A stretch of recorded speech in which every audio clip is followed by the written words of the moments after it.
ನಮಸ್ಕಾರ ಸ್ನೇಹಿತರೆ, ಸಮಸ್ತ ಕರ್ನಾಟಕ ಜನತೆಗೆ 2026 ಮಕರ ಸಂಕ್ರಾಂತಿಯ ಹಾರ್ದಿಕ ಶುಭಾಶಯಗಳು. ಸಂಕ್ರಾಂತಿಯ ವಿಶೇಷತೆಗಳನ್ನು ತಿಳಿಯೋಣ. ಈ ಮಾಹಿತಿ ತುಂಬಾ ಇಂಟ್ರೆಸ್ಟಿಂಗ್ ಆಗಿರುತ್ತೆ, ಸ್ಕಿಪ್ ಮಾಡದೆ ನೋಡಿ. ನಮ್ಮ ಪೇಜ್ ಫಾಲೋ ಮಾಡಿ. ಈ ಬಾರಿ ರಾಜರಿಗೆ ಒಳ್ಳೆಯ ಉತ್ತಮ ಫಲಗಳು, ಸುಖ ಭೋಗಗಳು ಲಭಿಸುವುದು ಎಂದು ಹೇಳಲಾಗುತ್ತದೆ.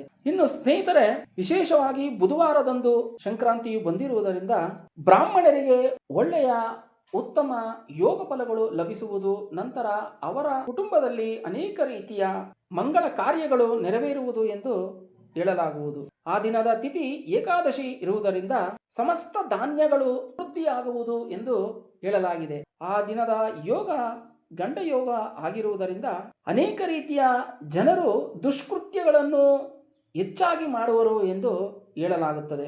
ಇನ್ನು ಮಧ್ಯಾಹ್ನದ ಸಮಯದಲ್ಲಿ ರವಿಯು ಮಕರ ರಾಶಿಗೆ ಪ್ರವೇಶವಾದುದರಿಂದ ಉತ್ತಮ ಮಳೆಯಾಗುವುದು, ಸಕಲ ನವಧಾನ್ಯಗಳು ಉತ್ತಮವಾಗಿ ಬೆಳೆಯುವುದು ಎಂದು ಹೇಳಲಾಗಿದೆ. ದೇಶದ ರಾಜಕೀಯದ ಬಗ್ಗೆ ಹೇಳುವುದಾದರೆ, ದೇಶದ ರಾಜಕೀಯ ಎಂದಿನಂತೆ ಚೆನ್ನಾಗಿ ನಿರ್ವಹಿಸುತ್ತದೆ ಎಂದು ಹೇಳಲಾಗಿದೆ.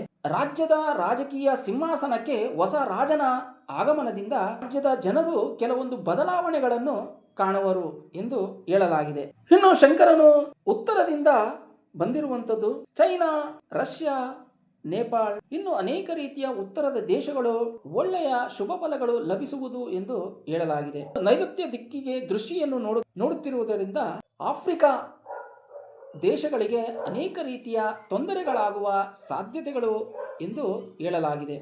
ಈ ಮಾಹಿತಿ ತುಂಬ ಇಷ್ಟವಾದರೆ ನಮ್ಮ ಪೇಜ್ ಫಾಲೋ ಮಾಡಿ, ಲೈಕ್ ಮಾಡಿ, ಶೇರ್ ಮಾಡಿ. ನಮಸ್ಕಾರ.